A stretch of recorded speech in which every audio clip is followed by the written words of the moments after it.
Hello, everyone, and welcome to the Ion Canon podcast, your home for in depth discussion on the lore, the narrative, and the big ideas of the galaxy far, far away. My name is Joel, and I'm coming to you live from Underworld, Orange County. And as always, I'm joined by your friend of mine, Matthew. Matthew, how doing this week? Pretty good. I haven't been outside today, but I was outside plenty this weekend. So the weather, it's November in Toronto. What do you want? Oh, Yeah, oh, looking forward to another good old fashioned book review that we haven't done. No, we've done a few of these this year, but yeah, getting on, moving on. So yeah, what are we talking about this week? I just want to say, first of all, yeah, I know. It's raining right now where I am. Oh, It fair. it's Yeah. been raining on and off all this weekend. It's dreadful. I hate it. Hmm. I hate it so much. Yeah, believe me. But yes, this week we are talking about The Last Order by Kwame Mbalia. Hope I Hmm. pronounced that right. Kwame Mbalia, probably. Kwame Mbalia, which give us a probing story of brainwashing, heroism, and delusionment, told through the backstories of Finn and Jannah before the events of the sequel trilogy. It also gives us fun self-insert character and framing device. Who knows more about the galactic tea-making industry than we wanted, and pushes the needle a few inches forward in the timeline of Rise of Skywalker. By this much. Yes, Um, Anito. yes, just a little needle. Ding. Um, There. the YA novel is a must-read for fans of the sequel era, and we'll dive in just a few minutes. But first, let's get the plugs out of the way. So, Matthew, I'll throw it to you. Give us some plugs. Yes, you Plug, can follow plug. us on Blue Sky at ironcannon.biscuit.social, and for Instagram, Twitter, etc. Hop on over to at the SWU. Ben tends to, do a lot of that, good work there. Also, if you prefer audio, we are on Spotify and Apple Podcasts. When I'm done recording, I will pop this up over on Spotify and Apple, and I think lots of different other podcatchers. So just search Ion Cannon Podcast, not Ion Cannon, but Ion Cannon Podcast in the podcatcher of your choice. And of course, we're proudly part of the Star Wars Underworld Podcast Network here on the Underworld YouTube channel. We have memberships. We have YouTube memberships. We got super chats. So, if you comment down below, we'll get to it when we can. There we go. How's it going, Daisy? Uh, if you super chat us, we'll interrupt ourselves and get there. We're grateful for any and all support you can provide. You're willing to provide. Also, where am I? We got two memberships. Also, we're on the Star Wars Underworld Discord server. We got different roles, different things going on, different events, different chats happening. So I'll throw it to you. What's going on in the Discord server? Well, let's see. Last week we had a fun game night. Played some Fortnite. I haven't decided yet what I want to do for next Friday. We might do game night. Might do movie night. I have to decide with Ben because Mhm. we've done a few game nights, but we haven't done a movie Nice. night in a while. And yeah, if you want to join us, and of course, if you want to join our D&D group, just let me know. I'll give you the D&D role, so you can be part of our growing roster of D&D players. Yeah, there we go. Always lots of fun things going on. Also, my other podcast here on the network, the Tractor Beam Comics Reviews. Every Wednesday, Chris Abbott and I review the comic books that came out that day, or as the case may be, one of them that did come out that day, and then we're catching up with Path of the Lightsaber, the manga that came out. So volume one of that. So Jedi Knights number 9 that will come out on Wednesday rather, and Path of the Lightsaber Volume 1. We might talk about Insider Ending. We'll see what we can Oh, I get thought you to talked there. about it last week because that's when it happened. Yeah, we talked. Yeah, we didn't get to it. I don't think we got to it. So Okay. we might talk about it. Yeah, I think we had 3 books last week, so kind of give some time to dive in there. The way the dinosaur as it is. So yeah, definitely check us out on Wednesday night at 9 p.m. Eastern, 6 p.m. Pacific, right here on the Underworld YouTube channel, and wherever else you get your podcasts. That's the Tractor Beam Star Wars Comics Reviews. Everywhere else, including Blue Sky. Oh, sorry guys. To the tractorbeam.bisky.social. That's the tractorbeam.bisky.social for all your uh, comic review listening needs. When do you expect the February solicits to be revealed? Oh yeah, we might be getting those soon too. So hopefully we'll get those soon. Talk about what's on them and what's not on them. There you go. Yes. It's the Marvel, so yeah. Yep. Um. All right. I think we did everything for plugs and whatnot, so let's get into it with a week of Star Wars. Since I did the intro, you know what? I'm gonna give it to you, Matthew. You can Right. talk about what you want to talk about first, and I can do my fun thing. Sounds good. So I finally started Master of Evil. And Joel, you're done Master of Evil. I think Chris has done it too. Oh yeah. Yeah, it's really great. It's I liked Shadow of the Sith. I did. Mhm. This one's already above and beyond. I mean, it's was going to be it's Anakin Vader, this uh Holland Goth character, this the Royal Guard, the commander of the Royal Guard. Really fascinating start to where he's at. I'm really curious. Yeah, again, to know. I mean, it's intriguing, right? It's a good start. Speaking of self-insert characters, sort of, it's intriguing to see where this might take him. Joel, don't tell me anything, but yeah, the way he's set up, that's starting to be the most fascinating part of it. He's just definitely the point of view character, because you can't make Vader the point of view character, obviously, unless I mean, you're you could. you could, but it's gonna be hard, right? With Paul Kemp, he does a good job there, but yeah, it's a lot. Yeah, similar kind of questions that Charles Soule's comic brings up, which is fascinating, but um, a bit maybe a different bit of a different angle, because yeah, I guess in the Charles Soule comic, Vader is the point of view character, Mhm. whereas this is Vader and Palpatine from Goth's point of view. So uh someone who really believes in the Empire, really thinks they're up to some good in the galaxy,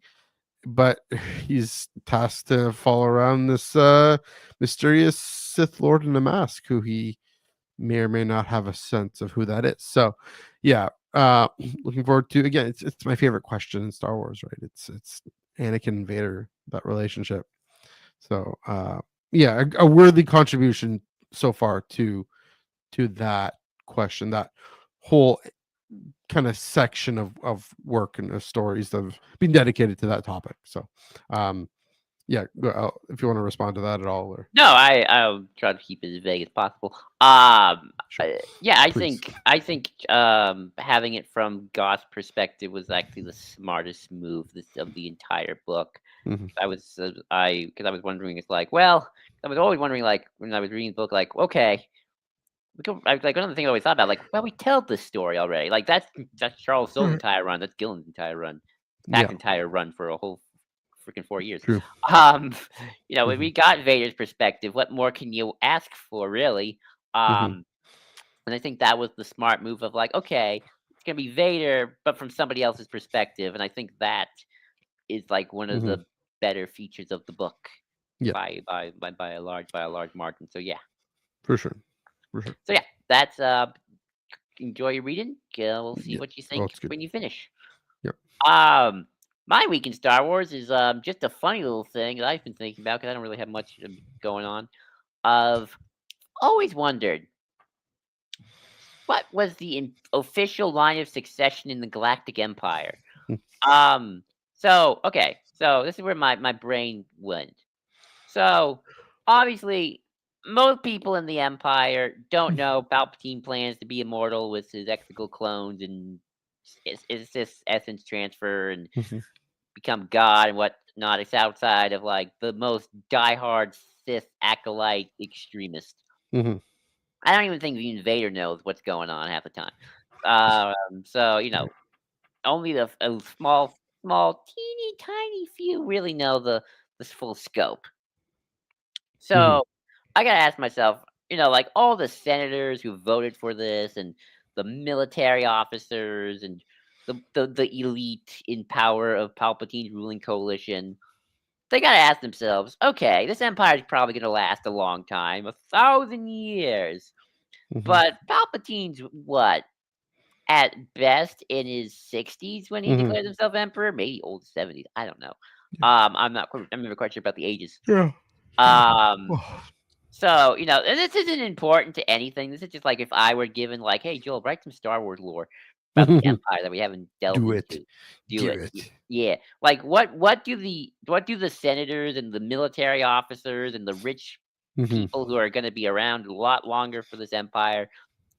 Who do you think? Who do they? How do they think succession goes? Because obviously Palpatine never, says I got a son, and he doesn't have a son. Mhm. He's in a clone lab somewhere. Like if I kick the bucket, who becomes the emperor? How does the line of succession work? Yeah. And I'm like, Oh. is this a Rome situation where the Senate thinks it's gonna vote on the emperors, even though technically Augustus set it up where it's like, no, it's gonna be like my nephew.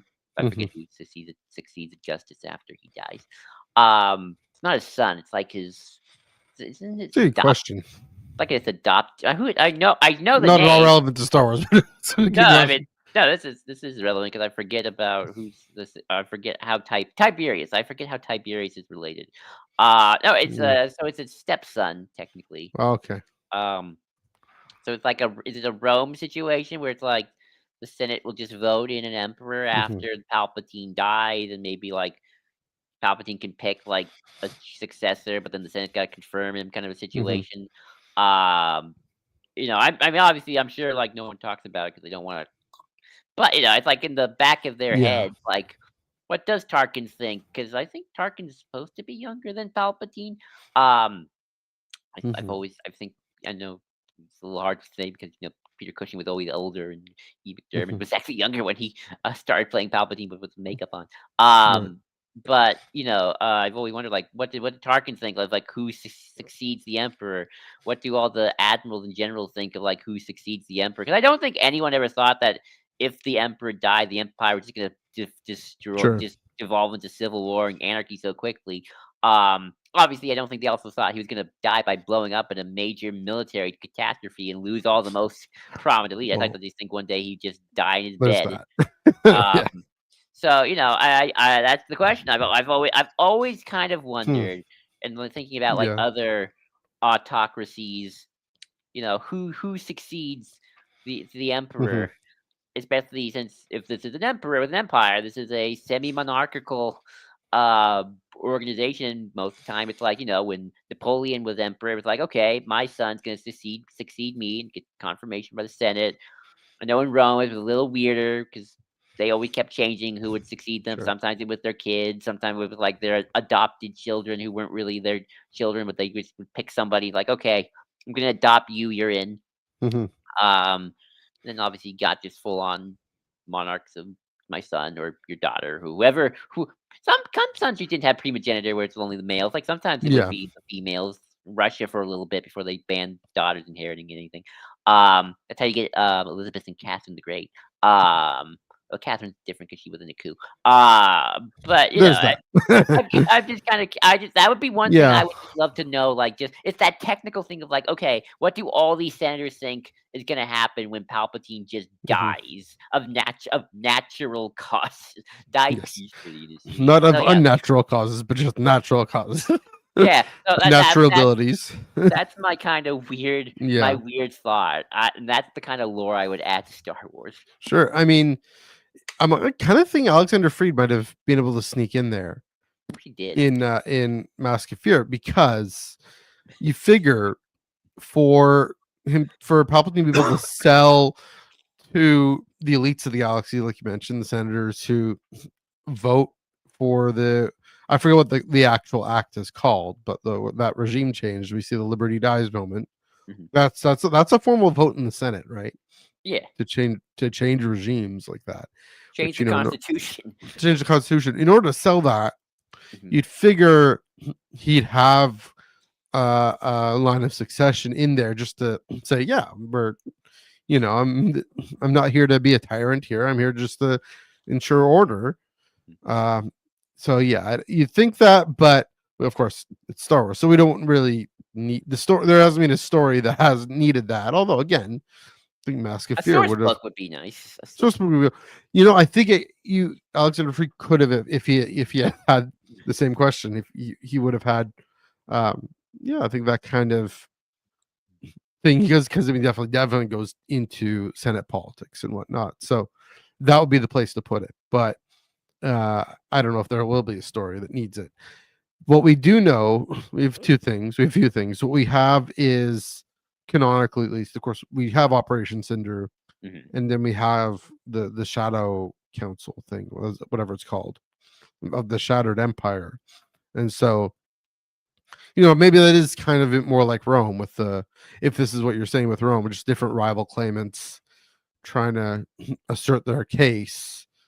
I mean, of course, this is again after Operation Cinder, so I would just think but I guess yeah, I guess you have to kind of ignore the fact that Palpatine never thinks he's gonna die, and if he did, it's like, well, I'm just gonna right. destroy That's my what I'm empire. saying So it's is, like, if, yeah, but so what it's we like, have, what is he selling them on in terms of yeah. like So there must be longevity something in there. post Yeah. Palpatine Empire? The only other canonical thing we have is at the end of the Last Jedi, where this is just the closest analogy, at least, where Kylo Ren kills Snoke, and therefore, you know, uh, starts ordering Hux around, and like, who are you going to order me around? Long live the Supreme Leader. Right, the Supreme Leader is dead. Long live the Supreme Leader. But I mean, it's almost a bit of a coup. But what that might suggest then is that the answer would be Vader, even more strongly because there's still the rule of two kind of going on here. And so, the the apprentice Mhm. kills the master dies, the apprentice takes his place, maybe takes his public place as well, especially, if the Bane plan is finished. I don't know, but that kind of gives the light of being the rule too. I don't know, but Yeah, or if the whole need for secrecy is done, right. you know. So that So would be the idea. We don't have a good answer, but I mean, here's the thing. I don't think it would have been Vader because I don't think Vader. Because here's the kind of no, two things I yeah, think about. mhm, A, this is totally headcanon, although I think there's evidence to support it. I think Kylo got the supreme leadership of the First Order really quick because I yeah. don't think the First Order is that big.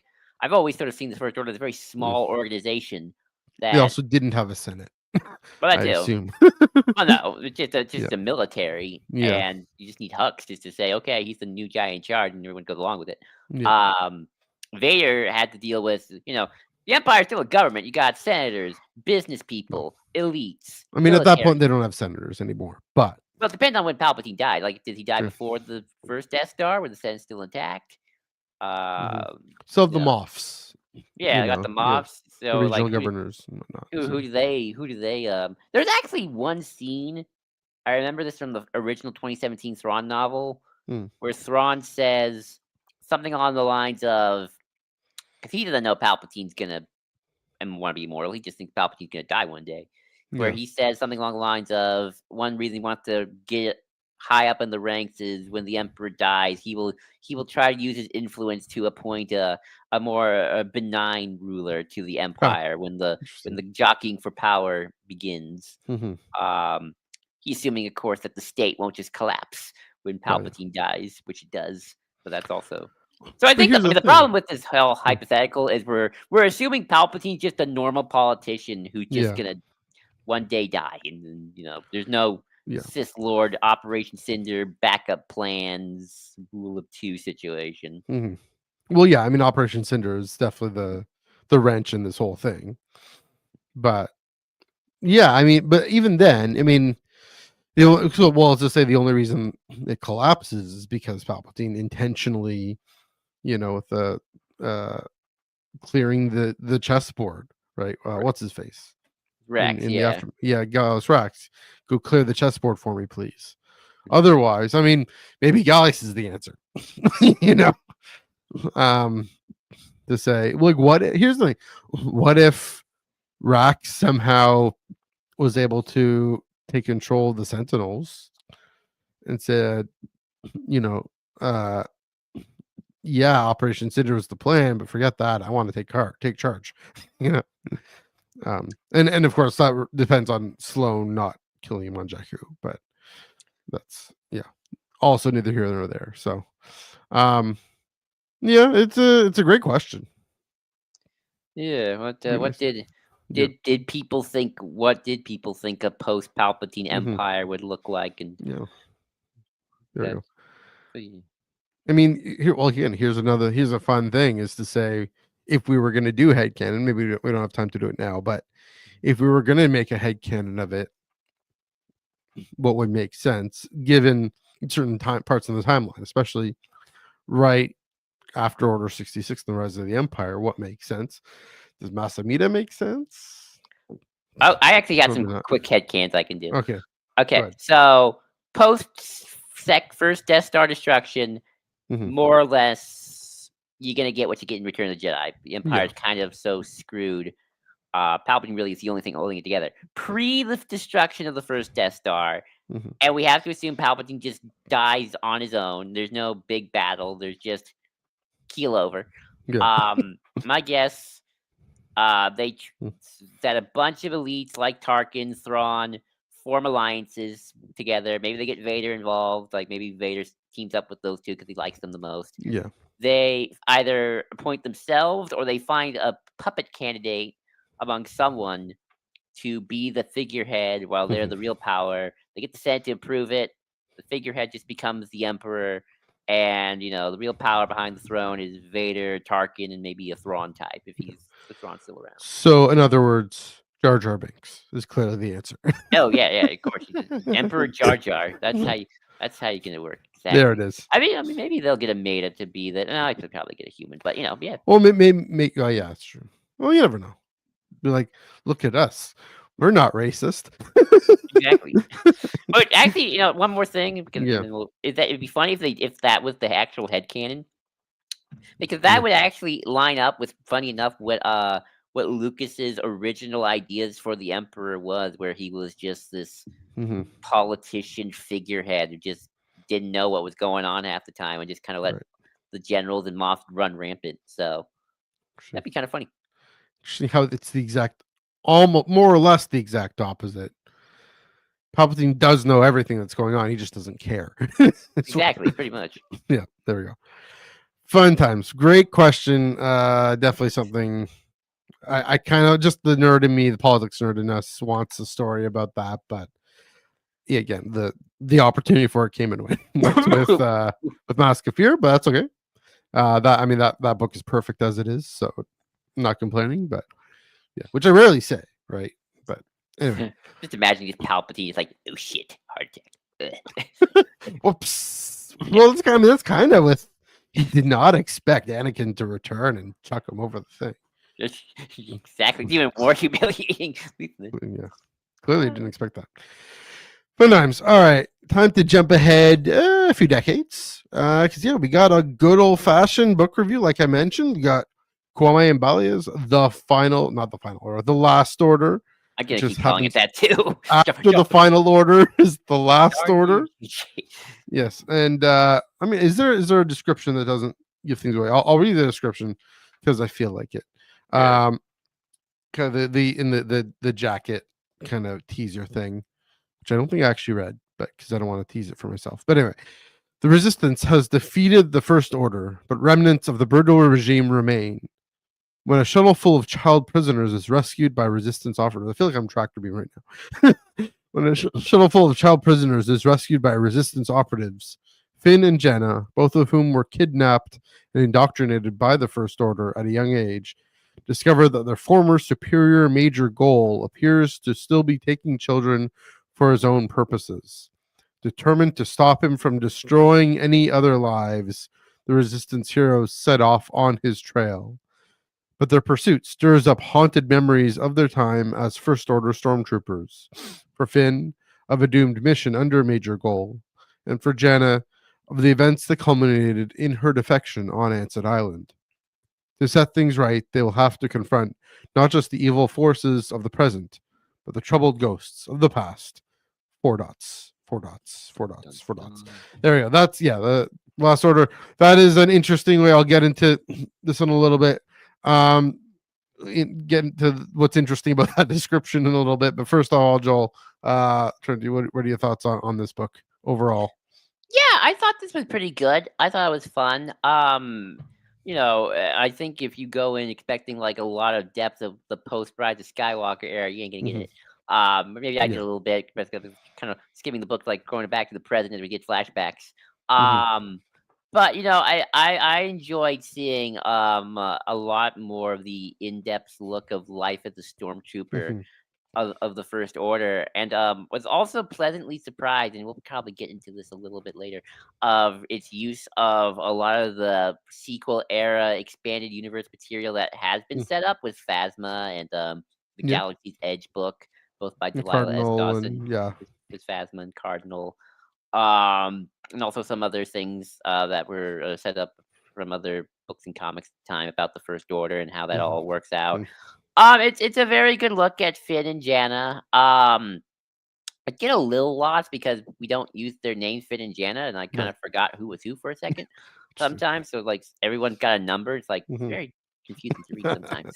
But it was interesting, and I also felt like I understood a little bit more of like what the how the First Order operates in public. Mhm, And like kind of again what we talk about, like what does the galaxies actually think this organization is? right. Um, because Sure. I actually have a very bizarre analogy to make of the First Order. And I'll just say it now. We can get into it Sure. later. I think the galaxy thinks they're almost evil. It's like they're evil Starfleet, and I'll get into why I think that in a minute. Interesting. Um, All right. so I'll get into that in a minute. There's a whole mirror universe for that, right? Yeah, it's called the Terran Yeah. Empire. The Terran Yeah. Empire. Well, I'll get into why I think evil Starfleet is better in Yeah. a second. Yeah. But no, I enjoyed it for what it was, and I think it's a fun little addition of some sequel era Hmm. fleshing out, which I hope we just keep on continuing Hmm. next year. Yeah.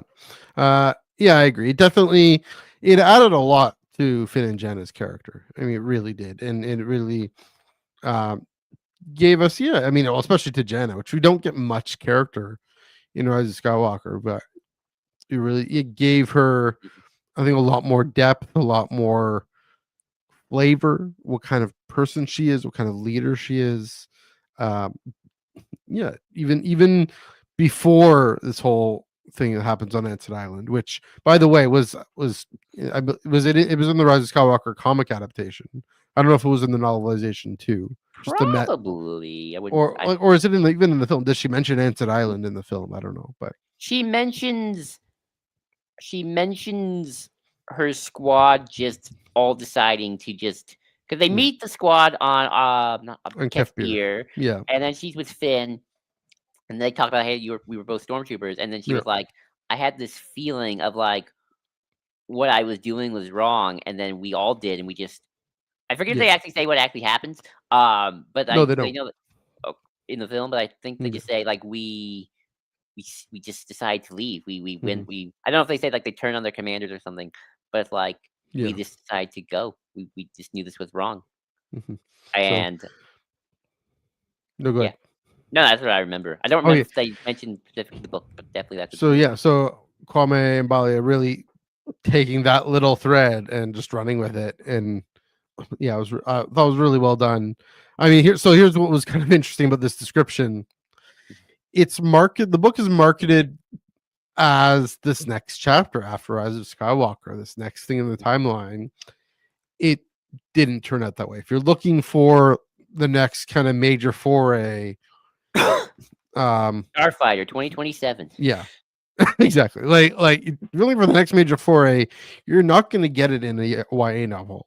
That's just not going to happen. Uh, You'll be you lucky know, if you get in a novel. Period. At this yeah, you're not going to get it on paper, right? point. The Lego thing isn't canon, so that I gotta say I didn't mind that. I didn't care. I was I just kind of expected it. If I'm going to be yeah, honest with you, I was yeah. like, there's no way. But I wasn't even frankly wasn't even thinking that. Like, just give me a good story. 'Cause I think subliminally it was marketed as their backstory. Like they're on the cover. There's no framing device here, and this is the back cover, right? Mhm. Brilliant cover. Love this cover, by the way. One of the best covers in Star Wars, period. Um, like it's an art piece. This is really well painted. And yeah, again, give me a good story. Mhm. Um, this is the thing I keep saying. A backstory of a screen story sorry, backstory for a screen character that we've already seen on screen. We already know that Finn meets Jenna and that there's this thing about yeah, like you said, her leaving. We'll get into this a bit We've seen the moment that Finn defects from the First Order. We've Called the had start that. of the Force Awakens. It's at the start of the Force Awakens. We have that for 10 years. Mhm. So lots of freedom for Kwame to just dive in and to sink his teeth into his storytelling. And yeah, I thought it was yeah, really well, well put together, well plotted, well paced. Um yeah, it's an enjoyable if you let go of this whole it's going to move the timeline forward. Don't worry about that. Just I want to know more about this Jannah character. I want to know more about Finn. Uh, get that. We do get a bit. We do get a bit, and then I'll move into this now. A bit. The next step forward, like I said, moves the needle, or like you said in the intro, moves the needle. We get this framing device by this character named Koi Tria, who is this self-insert character. He literally he grew up farming tea leaves on a remote planet. And then he's thrust into the galactic drama as part of the citizens fleet at Exegol. And he's there and he's really, I mean, kind of a bit like Rose, but no, he's now thrust into he meets Lando Calrissian. He lands on Dakar with this just taking a break, or he discovers something. Lands on the car, and first thing he has to do is go report to Lando Calrissian, who then brings up to Finn and Jannah. So yeah, it was an interesting start. I'm gonna spoil the ending here. If you haven't read this book, uh, bear with us. Read it. Come back to this podcast. If you don't care about spoilers, fair enough. And then of course there's the twist ending at the end, where you have Naila, who was this character who we thought was like the escaped from Major Goal getting the kids. Turns out it's Lieutenant Shroud, who was Goal's sister or associate or colleague, and this last gasp attempt to revive the First Order, to keep it, to be this remnant, kind of reminiscent, I think, of the Imperial remnant, but saying I gotta hold on to the First Order here. Ultimately, she's just driven to revenge for Finn killing Major Goal at the end. And so again, not too big of a framing device, but not too big. Well, it's not a plot point really in its own, but a fascinating framing device. Also a little visual cue. I like this, how when it's the framing device set after Rise of Skywalker, chapter is spelled Chapter. Joel, I don't know if you notice this, but like Finn and Jannah's names, like Finn's name Finn, but Nice. in the flashback chapters set before the Force Awakens, it's capital Chptr, like FN and FO and all that. Like, yeah, so it's kind of like the Imperial and clone trooper designations, of course, First Order designations, FN 2187 versus chapter.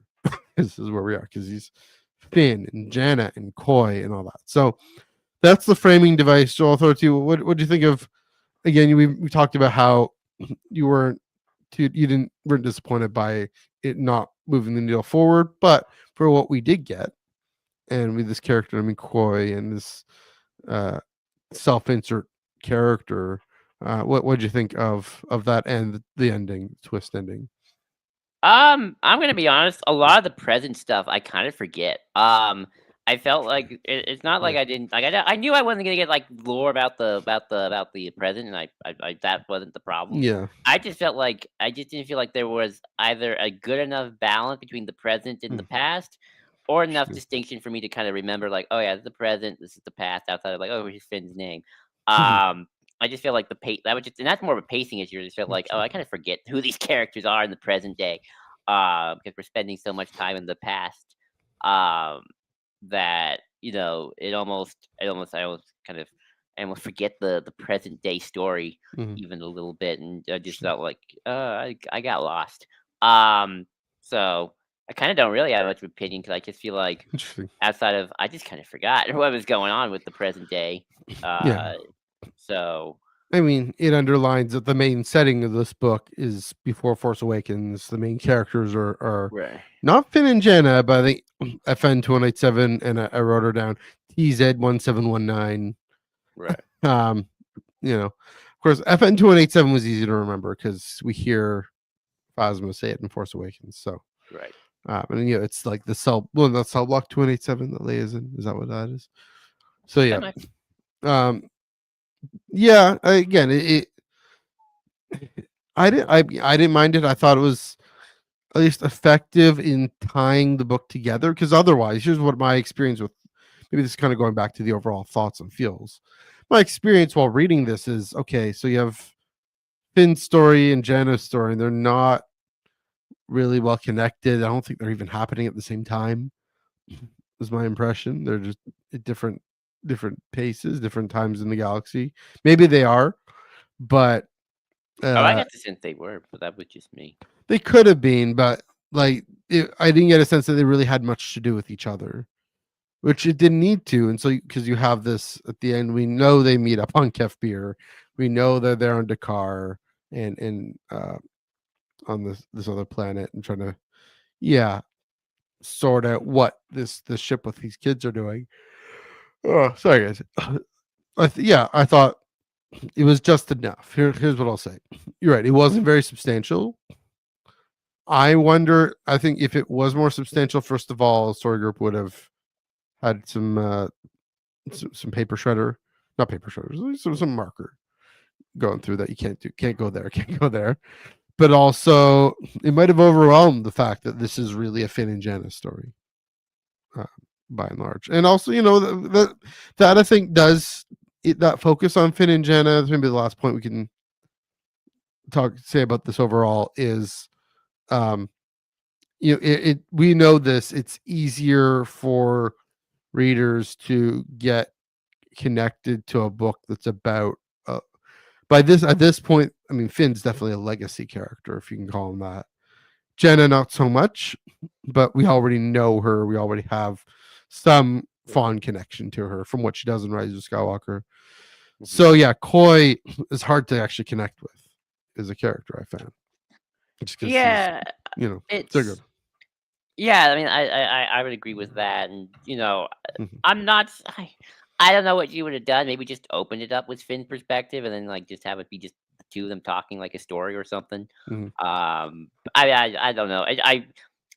The present day plot gets lost on me very Yeah. much. Again, it Um, isn't really meant to be a main plot, is what I'm getting at. yeah, Fine. and even the stuff about like the First Order remnants, I'm like, Mhm. I mean, like I don't even know if they're going to be a big deal in the post Tross era, or that's just something we just like. Let's just. Yeah. So there's got to be some people around, but it's like I am kind of wondering, like, we'll have different villains by the time Yeah. of Starfighter. Yeah. Starfighter. Yeah. Um, but that's neither here nor there. But no, yeah, it's interesting. I mean, I like the cameos. Like I like seeing Lando and Poe. That was cool. I like seeing the Citizen Fleet still kind of just. Poe in it? Yeah, he is, I guess, for a second. That's I kind right. of like seeing. I kind of Yeah. felt sad that Lando kind of leaves. I'm like, oh, I like seeing Lando. Yeah. Kind of disappears from the whole thing at Mhm. the end, near the middle. So that was too bad. But yeah, I mean, Mhm. those parts were cool. Don't get me wrong. Yeah. So let's get to the meat of this. So, as we both mentioned, I mean, the most important things are the theme, well, or well, FN 2187, and I'm saying TZ 1719. You can say Z if you need to. Um, and the TZ theme, one the seven one nine. yeah, the themes in their story. There are things that do connect them. So we get to see, yeah, like you mentioned at the top, life as a stormtrooper, as a first order stormtrooper, and what their training is. Because as I mentioned, Finn is a cadet still, and Jannah, or sorry, FN 2187 is a cadet. TZ 1719 is a squad leader. So we see different aspects of the First Order. Here's, I think, one of the most interesting parts of this, and this is, very key here.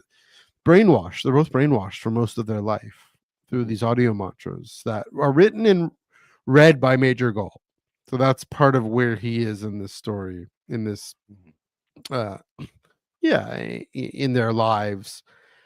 And so yeah, and what that means is all they know for most of their lives is the sheltered in the sheltered bubble is the First Order is there to provide safety and security and peaceable order to the galaxy, right? That there's a lot of nonsense going on out there, a lot of tomfoolery, and we're going to go and Duggery. skullduggery, and we're going to go and take care of it.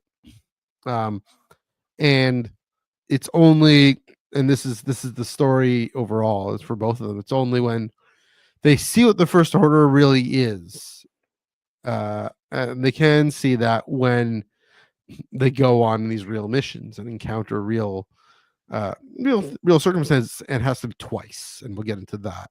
Well, they have to have two moments of breaking disillusionment in order for it to really set. They have this, like Joel, you made this point here, really twisted sense of community, and they taps into this. Was fascinating. They tap into this very, I'd say, very human need to be connected to a collective. So maybe they're more like the Borg, but to be connected to this sense of we.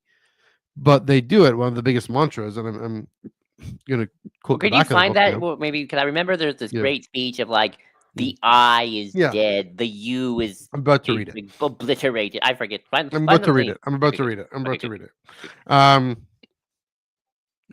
This. So this is.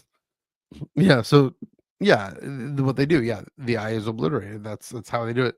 So this is it's on the back cover, but it's also the bottom of page 28 and the top of page 29. But it's easier to just get the back cover here. And so this is what Major Goal. This is what they hear first thing in the morning. They're half awake. They haven't had their calf yet. Just drowsy, easy, prone to suggestion. The you is dead. The I is dead. There is only we. You were discarded. I was abandoned. Your parents didn't want you. Sounds like Kylo Ren to Rey. Is another thing to say. Yeah. I was betrayed by my government. You are nothing. I am nothing. But we are strong.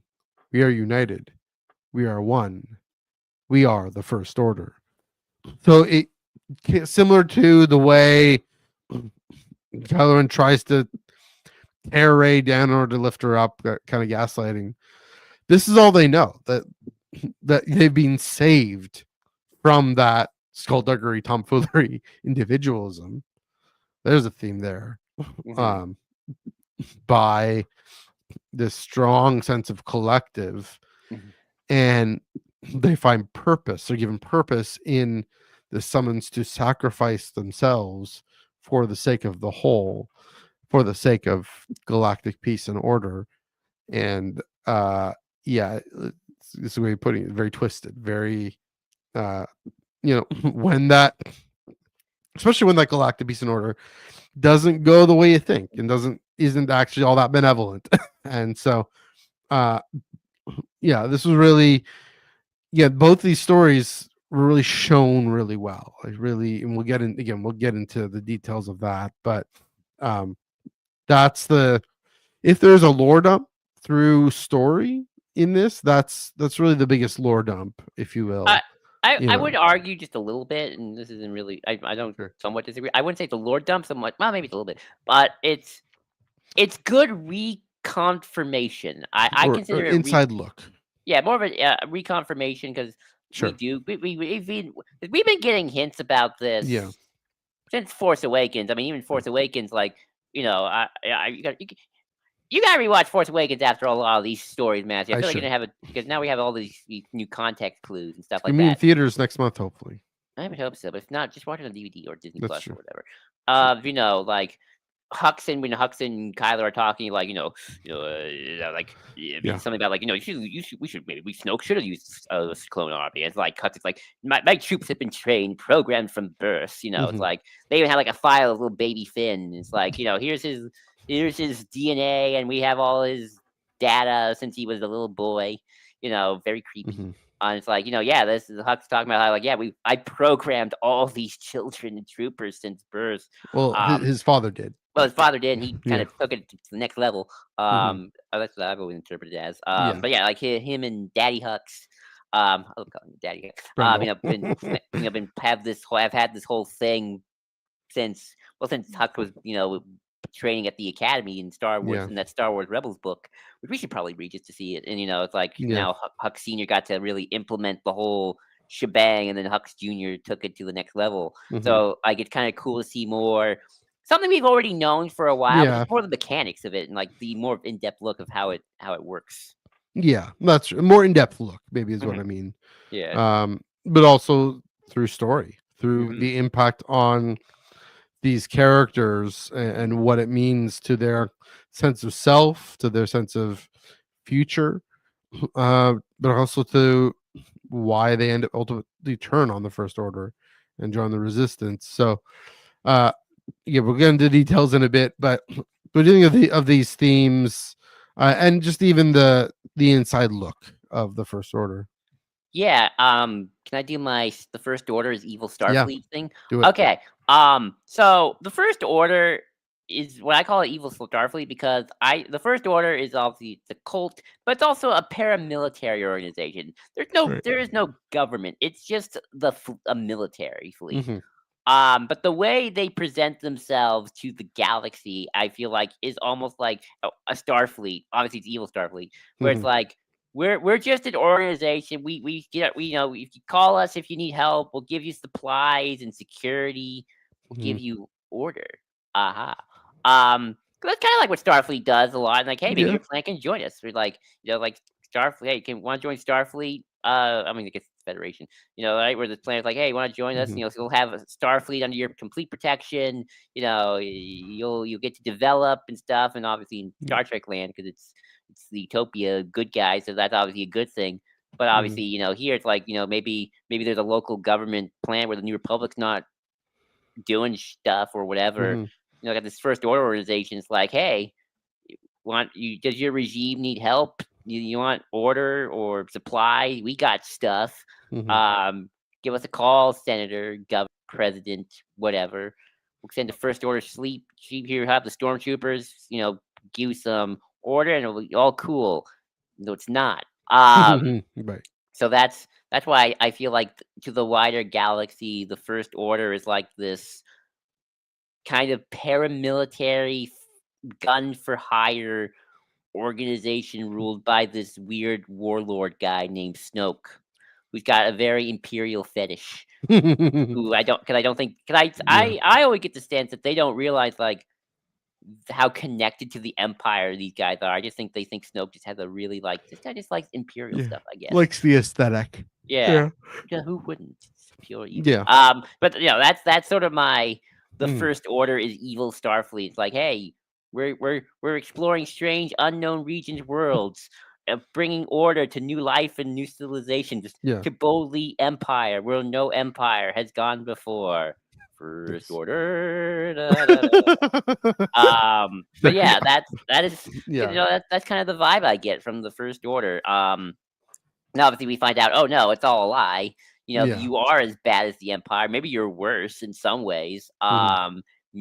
And it's all just a bunch of hooey. Mhm. So that's sort of the biggest Yeah. takeaway I have.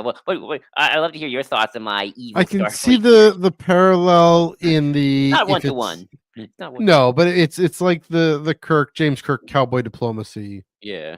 kind of thing where yeah, I mean almost like myth of redemptive violence sort of you can go in with phasers blazing to take out the to take out the machine that's pretending to be God, that the Exactly. original series has. Mhm. Yeah, and I mean that's yeah. Well, because here's the thing: is people believe the Empire. Like we're getting at with Mhm. uh, the rise of the Empire Mhm. in your this week discussion.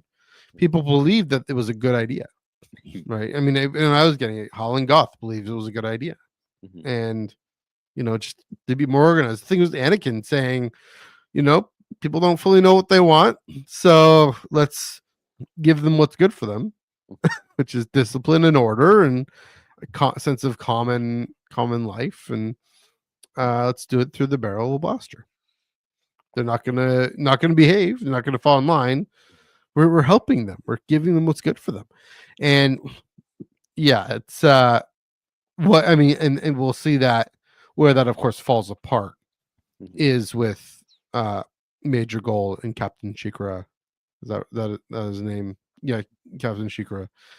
Uh, where of course you give anyone that kind of power, mhm, it's gonna go to their head. It's gonna, they're not gonna be in it for benevolent reasons. And mhm, yeah, so what's fascinating then is FN 287, I should say, and Jannah TZ 1719. They really do believe it, right? They mhm, really do believe that they're doing good in the galaxy, and that they trust that their commanders are uh, going to put them in the right places to do good in the galaxy. mhm, That their commanders have also bought into this sense of we, this great sense of the collective mhm. bringing order and justice to the galaxy. And just like the Empire, no dice, right? They're all finding their own way, their own little way. So It's yeah. oh, it's this is probably wasn't the story for it, but I would have loved to have seen it a little bit more because we kind of get a Mhm. sense of it as well as when they're always talking about how like the empire was filled with corruption and decadence and blah blah blah. I know some characters say that. I think Major Goal says it. No, not Major. Maybe, yeah. I know some commanders are talking about that. Yeah. And it's always been, obviously it's a bunch of hooey. But it is kind of interesting of like, and one day I hope we can get like a perspective from like a first order officer of highs or Hmm. some rank of like, especially a young one, because I think the older ones are a little different. Of like that Hmm. generational divide between first order is just a means to get the empire back versus Yeah. no, the first order is something new. Which again is 'cause I've been doing a lot of research on fascism lately, Mm. as a quote unquote right wing movement, which is and I'm gonna say something that kind of is a little that might be controversial, but Mm. I'm gonna say it anyway. Fascism and conservatism aren't actually the same thing, or at least they're on the right, but they're not the same thing, or at least I don't think they are. Here's why: because the fascists, especially in the olden days, Mm. good old days, no, not the good days, When you do you know, mean? What are we talking about? as of Like the 30s and 40s. yeah, the 30s, 40s, well, more Yeah, 20s and 30s. sure. Like a Mr. Mustache Man and an Italian guy.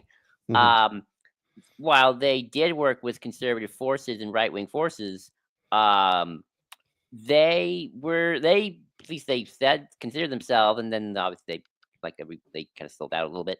They Hmm. consider them revolutionaries.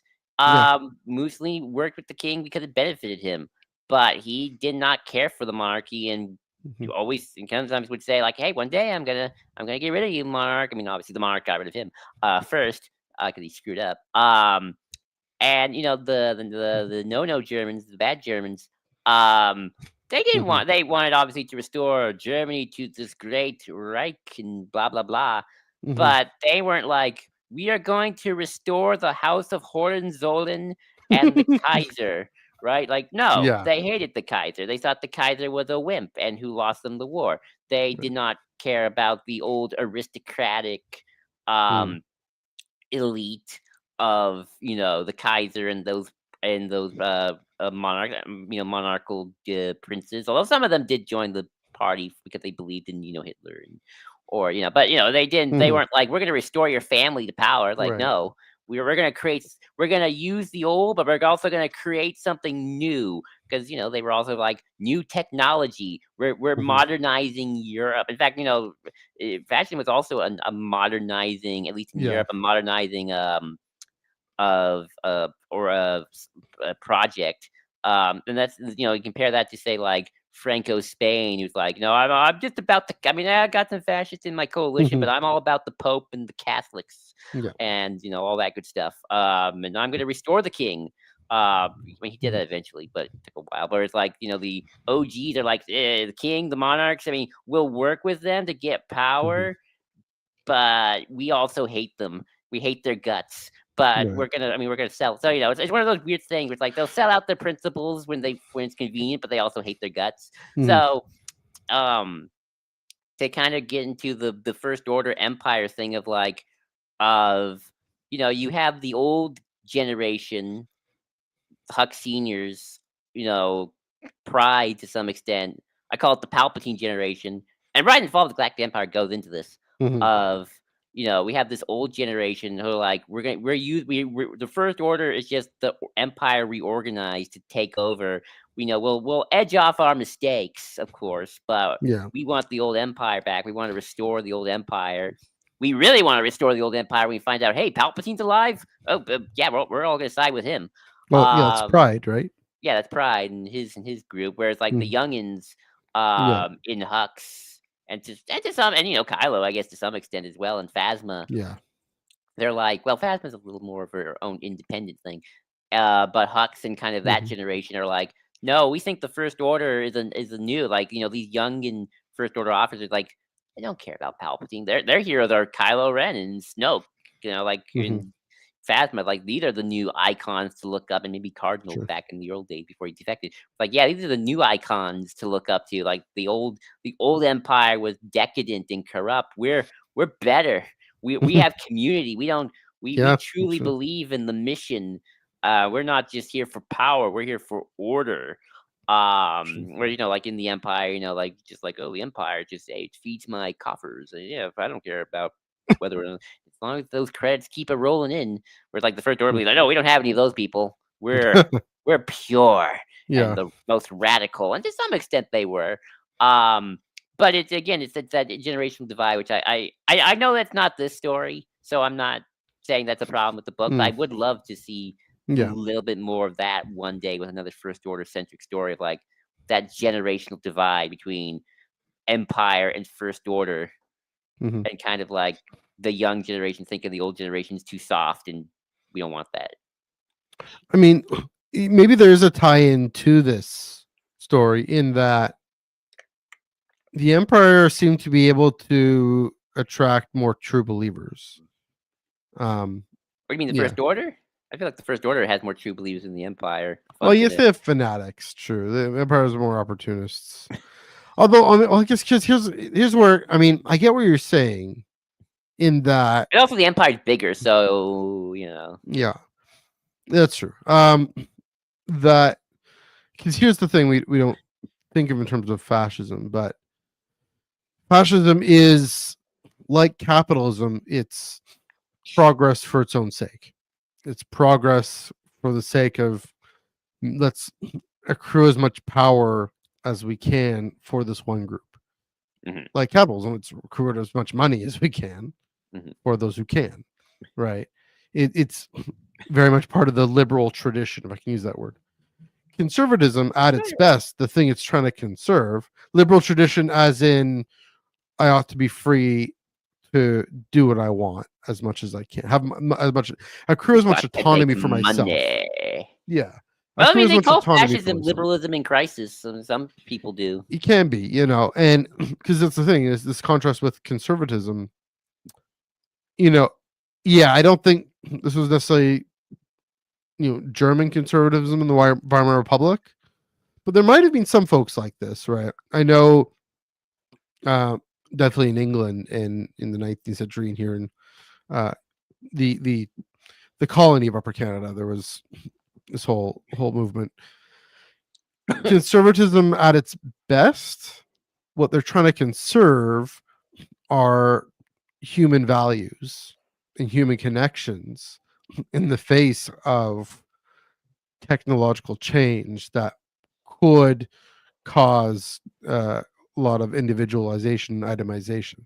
So what you're seeing here's a weird thing. You're seeing a lot of folks who are politically progressive, but incredibly skeptical about AI. Right. That's the big thing you're saying is that they're very politically progressive, but incredibly Sorry if you skeptical hear of it. sound. It's pouring rain outside right That's right. now. I can't hear it. That's okay. Okay. Um, good. Raining in Southern California. You guys need Okay. that. uh, yeah, in that because what's trying to preserve is that AI might be taking people's jobs and preserve human creativity and preserve people's jobs and uh, human connection, right? Mhm. And technology for the sake of technology can oddly enough it's not raining in Toronto. Who knew? As far as I know, uh, preserve human connection for the sake of because we're wired to be, you know, communal people. Um, yeah, they haven't. So that's the thing.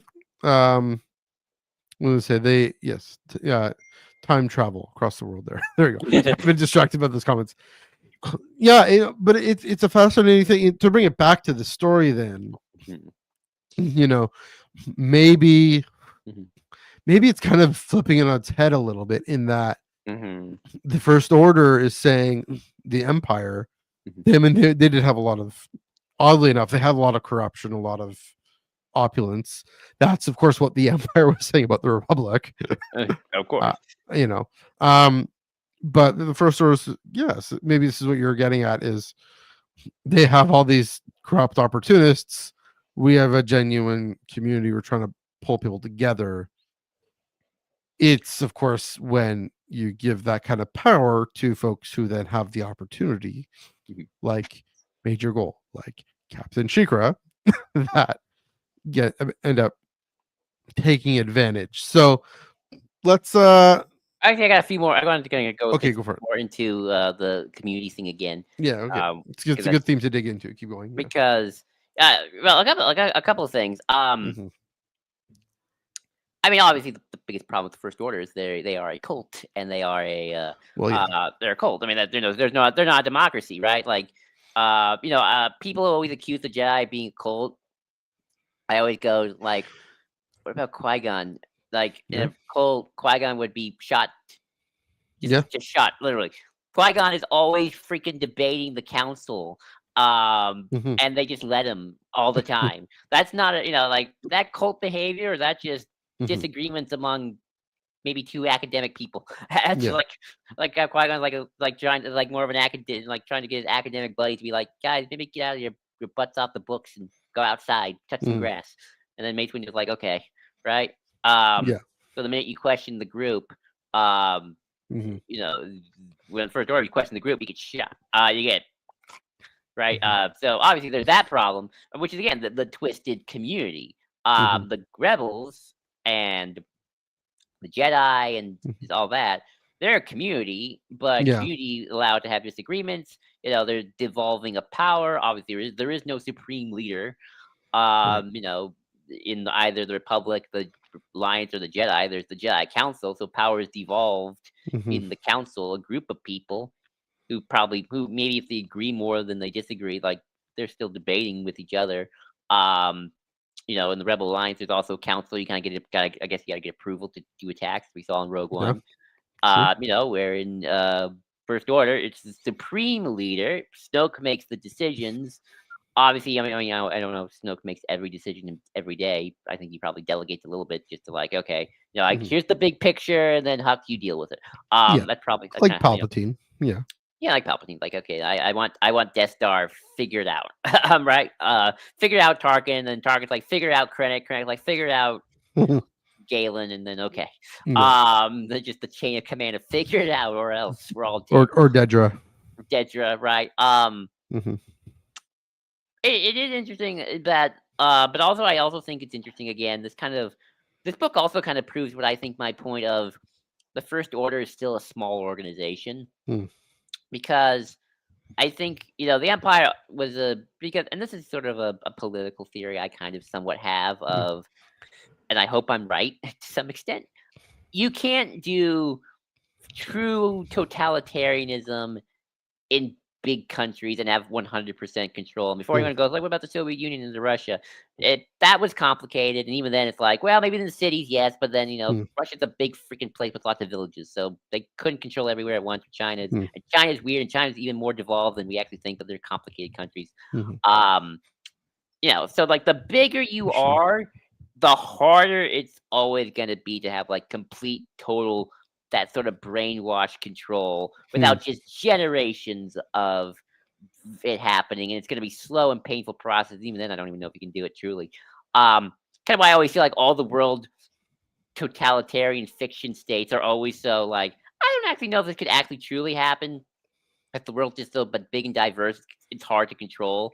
But we can get into a whole. I mean, that's a whole other discussion of like Yeah. ruling a galaxy, ruling a big country is hard enough. Try Yeah. ruling a whole galaxy with different planets and stuff. It's like I sometimes feel like the Empire's control is a little probably a hyper. I mean, for the drama, hyper dramatized. When Mhm. in reality, it's probably a lot. It's like harder in other areas and looser in others because it's so freaking big. Um, Hmm. but because I think the First Order was, I mean, that was the whole point of Aftermath. Of like, let's trim the weeds. Let's get Yeah. only the most radical. Then we can kind of rebuild in the unknown regions. They were able to build that kind of like Hmm. twisted community cult of everyone's part of the hierarchy. There's this strict hierarchy. There is no individualism. Hmm. Everyone has a place in it, you know, and it's but because we're so small, we're small. We're militarily strong because we got powerful weapons, but we're in numbers like I don't know, 1,000,000 total. I don't Hmm. think that's the actual number, but let's just pretend it is. Then we can do this kind of twisted sense of we don't have opportunism, we don't have careerist Right. officers. The stormtroopers Oh, aren't just sorry. people who need a free lunch and that's why they put on the armor, but they could care less about the actual empire. Like, Mhm. no, we are family. Yeah. Snoke is our father figure, depending on if Snoke was even in charge by this point. Probably, I actually don't know when this book actually takes place. um Mhm. and no, I think it does. Like yeah, these are the commanders, but everyone has a place, and maybe you can rise through the ranks to help your community out. And um, Yeah. it's very I think funny enough, it's this weird paradox of villains we feel like are the ultimate individualistic people. Hmm. And again, it kind of and this is sort of the paradox of fascism as well. Yeah. Of Although there is a sort of a new type of fascism, which is a lot more individualistic, so maybe we're kind of entering a new darker era of like more individualism. Mhm. Of the Germans wanted to make the voice the people's folk, and Mm. Mussolini was all about everything above the state, nothing below the state, all for the state, blah blah blah Mhm. blah. It's very old school fascism that way. I think we're kind of in this weird place now where it's like we are a little bit more individualistic, but it's totalitarian, Mhm. called inverted totalitarian. This is an interesting documentary about it. Interesting. But it's sort of that paradox with the First Order as villains of like they're this weird. They're ruled by the most individualistic, ubermish looking incels ever, and yet also they're totally about this weird twisted community, and I find it fascinating. Yeah. And that's the paradox that you're Daisy. And that's the paradox that ends up causing the defections, right? Right. I'm trying to remember Cardinal's defection. Well, that's because Oh, Vi I ends up remember getting them. his. He Yeah. talks to Vi, and Vi tells him that Phasma killed Huck Senior, and then he Yeah. realizes, oh shoot, we got monsters in this organization, and So Hux Junior knew yeah. about it, and like Mhm. the illusion's Yeah. gone. So there's that. Uh, there's that one example we already had. We have two more examples coming up. So we got let's start with Finn's story here. FN 2187 Hmm. should dive in. We got a bit of time here. Yeah. Um, so get into the details then. We meet him as an aspirational and an ambitious cadet. He's a 17-year-old kid, still young. He wants a cool job like squad leader or mountain trooper.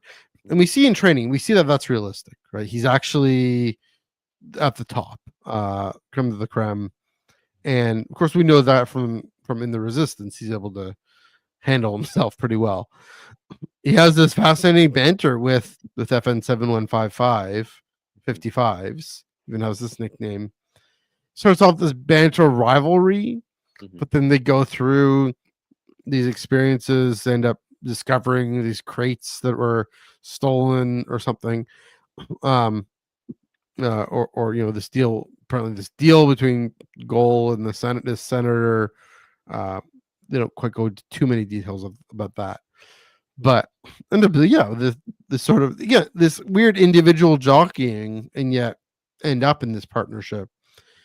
In part because 55 doesn't seem to be towing the party line about the team and about being a professional. He's chirping. he's chirping Finn, FN-287 there. They both end up, Captain Colonel comes and says, "Hey, we have an assignment for you. You're both going to be the bodyguards for Major Goal." And going around and think, okay, this is a great honor. Yes, I'd like to be a squad leader or mountain trooper. This is my way forward. This is how I get there. Great honor to serve the First Order, serve this community, this family that's brought me up, and tells me we're going to make Major Goal himself in his brainwashing mantras, saying we're going to go make the galaxy great again. And then Goal becomes this great disappointment to him because he's got this deal with the senator, trying to skim a little bit on the side for these weapons and for other things. I believe it's weapons on the side, and yet for FN-287, it's only a partial disillusionment. We only get the first moment. Like I said, we get the second moment in the beginning of Force Awakens, and there are out of universe reasons for this. There's interesting universe reasons we'll get into there, but yeah, he believes that Goal is this exception. He's just an opportunist, but there are other officers out there that really they like, we can trust them. They do want to make the galaxy great again, right? Using that phrase intentionally. Yes. Again, there's the out of universe real world reason is that again, J.J. Abrams already tells the story of when Finn defects, when FN-287 defects. It's on Jakku, Niima Outpost, and the massacre at Niima Outpost. And so, he's still in the squad. He's still there. He's part of Kylo Ren's squad, even. And on that landing. So, let me just finish the point then. That's the out of universe reason. Maybe at the end we can get to the in universe reasons that I think are interesting. But let's we'll get into what you want to say, but also what are your thoughts on Finn's backstory here? It's the first time. I don't know if this is the first time we get this level of backstory for him, but so actually, that's what I'm about to talk about. Yeah. So this is interesting. I think this book, and I would have to reread it and reread both of these books. I think it syncs really well. This is probably a book you probably don't remember that much. I think I know where you're going to. With Before the Awakening. Yeah, I do. Yeah. Which is a book that came out just before Force Awakens, same year, by Greg Rucka. And it shows like how Poe got recruited, and shows Rey and Jakku living her life. I've read Rey and Finn's stories, I think. Finn's, because that book goes into the idea of like Finn. I think he either was or was becoming a squad leader. He was like Phasma's protege, which I really wish they could have gotten more into the movie with him and Phasma. Like, I feel like they really kind of setting up those two a lot more. Kind of be parallel to each other, enemies. And how like he's like, he's kind of really getting getting the rising to the rank. He's been training. He's he's ready to now see some combat for the first time. And I think this book, for the most part, I would again have to really do a deep dive and see if that works out. But like, kind of gets a good look of like both of the building up of the idea of like Finn's like kind of rising through the ranks, kind of has Phasma's eye on him. It's like, oh, this Finn person, like, this could be a very a prominent stormtrooper, maybe even a captain one day, and just with enough training. And obviously what breaks them out of it was, of course, seeing actual combat and realizing, oh shoot, we're just killing civilians. Left, right, and center. So in this one then, so say, what do you think of what we see of Finn here, even younger than, I think, still the cadet, fresh faced, clean shaven, and the banter rivalry with with 7155 with Major Goal. What do you think of this whole Finn's whole story here? Yeah, it was interesting seeing Finn so young and inexperienced and kind of I think also trying to kind of like mesh that from the books of like this up and coming stormtrooper to what we kind of get in the movies, which is like he was just the cleaning guy. Yeah, Um, sure. so it's kind of getting a little bit of that, like kind of seeing like, oh, he did serve on the supremacy as the cleaning guy, but also was trading to be that was just side gig in terms of Yeah. I think it was also smart because obviously we can't show him defect Hmm. to kind of keep Finn innocent enough. I'm gonna go call him Finn. Sorry. Yeah.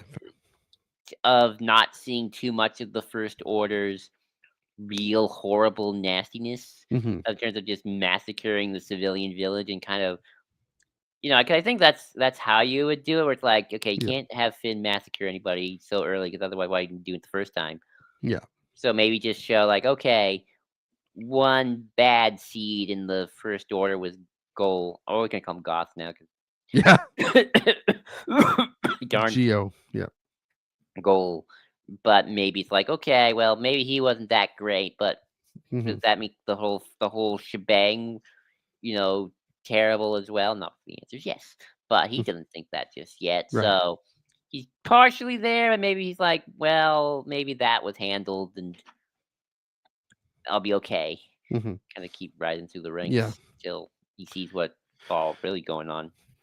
It it it reminds us that the brainwashing is more resilient than we think, because again, it's all he knows. That's what really comes through in this book, is that it's all they know for the first 18, 19 years of their lives.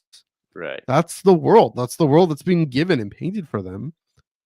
We think about people now, we talk about these individualized atomized fascism because people are glued on these phones and these devices and can read whatever you want, whatever drives your anger or whatever. That's the world that they're given. Even kids who are grown up in certain types of homes, that very very wealthy privileged homes, that who aren't sensitive to the struggles of others.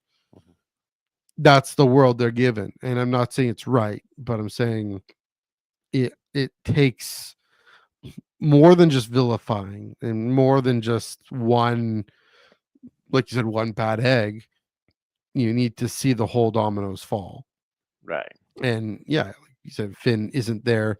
I liked it. It was almost a different shade, a different angle from the films. This aspirational, ambitious, wants to be a squad leader, wants to be a mountain trooper. You know, fresh face. Because even when we see him in Force Awakens, I mean, the first time we see him, he's heavily breathing. He's on the run. I mean, it's after his great deconstruction. There's a good theology time for you. After his great deconstruction moment, and he's defecting, but he's nervous. He doesn't know what his place is. He's trying to, he's lying to Ray, and then Han's like, "Women will always find out." you I know, love that moment also because, like, yeah, when Ray finds out, yeah, she's just like, "I don't care."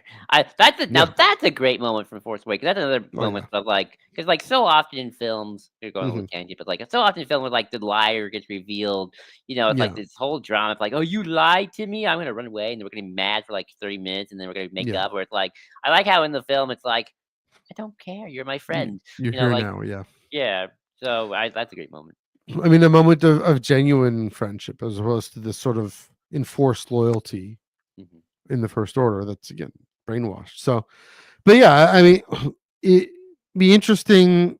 Yeah, so it's really well written to see uh what gets broken in that moment on Jakku at Nemo Outpost, right? What gets torn down is his aspirations, right? I mean, at the beginning of The Last Jedi, he's running off. Now, of course, Rose thinks he's chickening out. Really, he's going to go try and find Rey. Mhm. But, that's not being ambitious. That's letting go of his sense of heroism, if you will. It's only here's where we get that back in kind of in a his foolhardy way is at the end of The Last Jedi when he's flying that speeder that speeder thing trying to fly it into that cannon, and Rose has to knock him off course, Right. right? This added layers of what mature heroism really is about, and that's what The Last Jedi goes into. But here he's the 17-year-old kid, immature, you know, thinks the world is his oyster, and he's about to he can really step out and make the galaxy great by taking the lead. I mean, to see it makes perfect sense to see Phasma wanting to harness that as a tool for what she knows the First Order is, and to see that that's the moment that ends up breaking him later on. But that this big thing we'll get into, this whole thing with goal and the opportunism and whatnot. Anything more to say about Finn before we move on to Jannah? It's it's certainly an interesting take, and it's one that I think is such an odd juxtaposition from the movies because as Mm-hmm. a stormtrooper, all we ever hear about Finn is like he used to clean on the ship. Yeah, I was the janitor on Starkiller Base. Was he the janitor on Starkiller Base? I feel like he was. yeah, that's what he says. This is the guy who used to mop it, which Yeah. seems like one of those J.J. Abrams throwaway lines, like the Spice Runner and Kajimi. Yeah, I think You know, I think that was just kind of the joke of like, he's a stormtrooper and he just had to mop it. it's how he knows his way around. Right. Whereas So, it's like in the book stuff, it's like actually mhm, Finn was gonna kind of wanting to be take Phasma's job, but mhm, be like a first order squad captain and mhm, really lead a forces against like New Republic scum and stuff like that. And then mhm, obviously goes to Jakku and realize, oh shoot, we're not doing that at all. yeah, So it's always a very interesting juxtaposition of Finn stormtrooper portrayals in these yeah, two books. yeah. There's the before and then the after, Right. and so Kwame Mbalia. I think, okay, what's the before? What's the 17-year-old kid like before he's broken? And really well put. Uh, Jannah in the Rise of Skywalker. Of course, we meet her. She's already leading this group on Kefbir, and even when we meet her TZ1719 in this book, she's already the squad leader. She's already definitely older than FN2187. She uh, is on this patrol with her squad, and we really show how she leads them with care and respect. Right. This was really fascinating. She just authentic family leadership, genuinely cares about uh, these people. They all have nicknames for each other. They have banter. There's uh, one squad member who's kind of the weaker link, but they all pull him up. Uh, the kind of thing we'd see in the resistance or the rebellion or the good guys, if you will. This was another fascinating thing. The backstory to this novel that she refers to is the Merchant Uprising, and she had been ordered. Her and her squad had been ordered to engage in these brutal acts of warfare and brutal acts against civilians, quelling this Merchant Uprising. Mhm. And she believes, of course, that it's this rogue officer named Captain Shikra who told her to take actions well beyond what a benevolent first order. She still believes in the benevolent first order, Mhm. but she's all what you know, kind of what are you doing here, Captain? Why are you being told? Why are you telling us to kill these civilians? Okay. Kind of the shell shock of, or Right. when you're told to do something so terrible or confronted with something so terrible, you don't know what to do. And it's only after, the PTSD of that and, nightmares and whatnot that really takes the seed. And of course, unlike Finn, we'll get into the contrasts and comparisons in a bit, but this is a full disillusionment story, right? Right. We see her again in Rise of Skywalker. She's already gone. She's already on her own on Kefbir. I think in the comic adaptation and the novelization talks about how, yeah, like we mentioned at the top, um, that they defected on Ansett Island. The catalyst for this, a few catalysts here, is not only is Shikra not punished for the actions on the Merchant Uprising, but he's rewarded for it. Given this continued command on this planet, it's the Rive Collective, which is interesting world building there. And there's this riot, like the Merchant Uprising. There's this riot on Ansett Island, and these workers are demanding fair treatment, and of course that's disrupting the peace of the First Order and disrupting the interests of the First Order. And so Shikra sends this whole massive for the First Order. They can all fit in the finalizer, but they all go to this planet to pacify it, and instead of using force, she brokers peace. She finds a way. She finds this diplomatic solution, like she believes the First Order is supposed to do. Mm-hmm.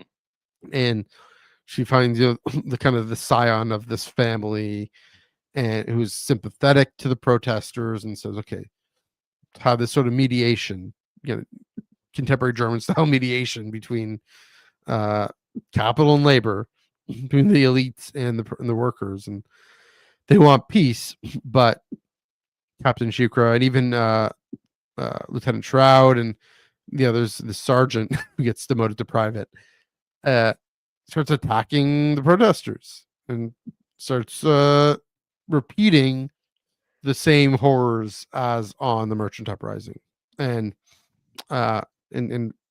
fires on the protesters anyways, or order to, and Shikra orders her to fire on them, and that's the moment she refuses, and the whole squad refuses, and they all defect. And again, that wasn't shown in the film, so Mbalia was free to tell it.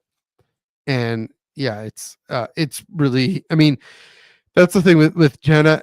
This is more a Jannah story than a Finn story, in part because again we have to save the full Finn story for the films, so we can get all of Jannah's story here. And it really shows what that disillusionment deconstruction really entails. The last little bit, kind of this clue, and if I had known to look this up in 2019, I would have. I'm sure lots of people did figured this out. At the near the beginning, she encounters. They're on this patrol, this kind of very wealthy garden paradise, and she encounters this flower called the Jannah, and she's like, "Oh, it's a nice name. It's a beautiful name." And in our world, that word is Arabic for heaven or paradise. Literally, the garden of paradise. In the Muslim belief in the afterlife, and for the righteous, for the just, and so the flower being named Jannah, her taking that name for herself, this very genuine, true peace, true serenity, even though she's still a soldier and she fights on Exegol and all that. But yeah, definitely really bring that full circle. So primarily a Jannah story. And if folks really want to dig into it, this was definitely the most interesting part, I think. And the best part, just well paced, really well, richly written. Again, showing her be a leader who, with care and respect. And so it's not so much that something has to be broken. She's already predisposed to an authentic relationships and authentic community. And when it's clear that the First Order as a whole is not about that, she leaves and she goes, and she has this kind of commune of former stormtroopers on Kefbir there. And then go ahead. What do you think of TZ1719 / Jenna's story in this one. I just wanted to kind of add this because I was thinking about, well, we never Mhm. got the Stormtrooper uprising subplot thing. True. You know, you know, I've always kind of had 50-50 whether I want a Stormtrooper uprising or not, but that's a whole other discussion. Mhm. Um, you kind of wonder how often this actually happens in the First Order, because, like, Mhm. you know, we have Finn, we have Jannah as the two examples of Cardinal. Cardinal too. I kind of forgot. Mentioned before. Of defections. Obviously, there's lots of stories of Imperial defectors, I guess. I mean, in Mhm. the Galactic Civil War era, but with the Stormtrooper thing, it's always um, it's always these brainwashed kids Mhm. who eventually kind of have to come to terms to what's going on, and I kind of wonder, like, uh, I wonder how often this actually has happened, where it's like, okay, you have all these brainwashed kids. Two of them, three of them, are known defectors. Mhm. How many more have done that when actually kind of push came to shove eventually? Right. Um, so obviously a lot of them clearly don't, and I'm kind of wondering if, like, is this something that happens often and they just are very good at covering it up, or like Mhm. are Cardinal, Jannah, and uh, Finn just very exceptional people? Uh, and the rest aren't. And then obviously there probably were recruits later on, of course, as the First Order got bigger. But yeah, it's just something I think about. It just kind of makes me think about, like, Mhm. how much has this? How much has it actually happened in the First Order? Is this like a rarity, or is Mm. this more than meets this more than they want to admit? And I could see it being both ways. I could Yeah. see this being actually more of a rarity of, like, these three were just very exceptional and people and good Mhm. people, and the rest kind of never got out of it or chose not to get out of it. Because Yeah. eventually, it's like my hot take is, you know, Finn and Jannah, I think are absolved of sins because they got out of it right away. Um, you Mhm. know, I mean, obviously, Jannah's been, whereas all the other stormtroopers who stayed after several massacres, it's like, okay, you kind of have to know what you're doing at some point. Yeah. It's like either, it's like, you can make the, like, at some point, it's like, why are you still here? It's like the Lost Stars things of, like, why are you still Mhm. here, girl? You saw the second Death Star. You're seeing Operation Cinder. Yeah. Why are you still here at Or this point? like Clerks, the contractor Yeah, conversation of yeah. So, yeah, it's like yeah. I'm kind of curious of, like, well, maybe Finn and Jan are just good people. I mean, having your point before about the size of the First Order in mind, I suspect. I don't know. I mean, I don't know. I guess I'm not sure how big the thing is, but if they are smaller, you're right. It is easier to maintain control. Also, meaning less actual people to defect. Mhm. I mean, here's a whole squad just saying no and not being pursued to the ends of the earth, but ends of the galaxy. But yeah, it's a good question. Because I imagine, well, because here's the thing: it is a bit of an archetypal story in that we know what the First Order is, Right. and Finn and Jenna eventually know what the First Order is, Mhm. but you know they encounter their first atrocity out of training camp, out of boot camp, Mhm. and that's a wait what moment. And I'll get to this later on, but then they both encounter uh the actual, oh, this isn't just an exception, this is the rule moment. Right. So yeah, you'd imagine a lot of others would have that, but it also depends on what the brainwashing says. So I mean, look at those United States over there. At what point you'd think at some point there'd be a mass defection of Republicans from Trump? You'd think, but Mhm. That's true. it I hasn't mean, it happened. hasn't happened. I could see them secretly being like, "Yeah, we can wait it out because he's probably gonna die." Well, Um, just, you know, but unless he other does Operation Cinder he is his own version of Operation. There it is. Trump 2028 is Operation Necromancer. Yes, I get the best clones, the best Exego clones. They got my hair just right. Um, So yeah, you know, um, but what was I gonna say? Oh yeah, but yeah, I mean, you're right. It's definitely. And then again, it's like when they're mhm, watching Starkiller Base get destroyed, it's like I mean, I'm making too many excuses for the stormtroopers. Not the yeah, Starkiller Base destroy Starkiller Base destroy the New Republic. It's like now I'm making too many excuses. Like no, they should know them innocent yeah, civilians gonna die on Hosni Prime. It's true. like yeah, screw them New Republic civilians. They all suck too. Their fault for living on the planet. So it's just something I think about. Yeah, but on to Jannah. Yeah. I like this story, and this is where I kind of get the whole evil Starfleet thing because it's like, Hmm. this. I remember the senator's like, "Hey, First Order guy, I need some help with some order on the Mhm, planet." right. And the First Order was like there to kind of like assist um the government Yeah. of the day. Which is interesting, which is kind of cool to see some like local galactic politics and kind of how that all that Yeah. works out. The Rive Collective, that whole thing. Yeah, was it a senator who was in charge of it or a governor?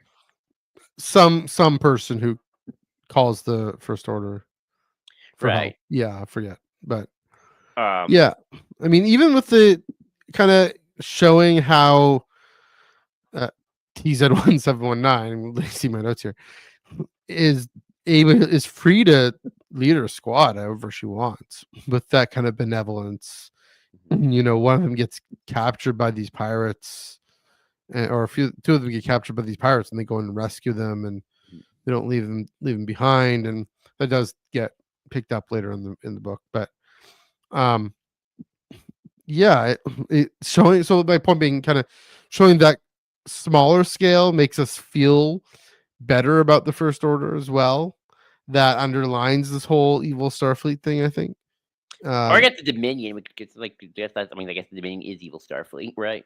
yeah, yeah, maybe a little bit like that. But um, what was I gonna say? Like, even so, this gets me like where we really see that, for example, is in the 2017 Thrawn novel. I've said this a few times. That's the closest the Empire seemed to be like the Federation, right? Right. They even have first contact protocols, and the Imperial Navy is an exploration and peace building, and at least so Eli Vanto thinks. Um, and then also they're not depicted as this overwhelmingly aggressive force, but only because we see just the Thrawn Eli connection. We see Thrawn respecting his rebel enemies and bringing peace. So that's the thing, is this closer zoom thing we actually see with Jannah, with TZ1719. We see uh, why it's maybe that's another thing, why it's complicated, why people struggle to even believe. Like, here's the thing, seeing what we've seen the last number of years, Mhm. how many people in the First Order would even believe that Starkiller Base happened, right? It's Right. just New Republic propaganda. It's just resistance propaganda, right? I have a Ever question since for. October 7th, you know, for example, or even if you well, like even if Trump is on the Epstein list, and like we're seeing this already, right? We're seeing rationalizations and justifications because it him being guilty of heinous crimes doesn't fit people's need for him to keep people safe. And that's the things that the First Order is there to keep people safe. And well, this is the thing that we see either, getting back to this question, right? With Starkiller Base, I don't believe it didn't happen. Uh, First Order is about keeping people safe and making the galaxy great again. Whereas, uh, I mean, Jenna, seeing the thing with Ansett Island, knowing, having what happened with the Merchant Uprising, oh, she actually able to see through the lies, like you mentioned before. So yeah, I yeah. uh, Go a ahead. couple of I have a couple questions I forgot. Do they know they have star destroyers that planet? Do star destroyers ever show up? I don't think so. I think it's just other smaller ships. Okay, if that's the case, then that also kind of proves the point of like The First Order might like have their whole like. Remember, their public perception Mhm. is we're just some weird. I don't even know what they portray themselves as, or even Yeah. if Snoke is a public. That's always one thing I'm always a little confused about, like how public a figure Snoke actually is supposed to be.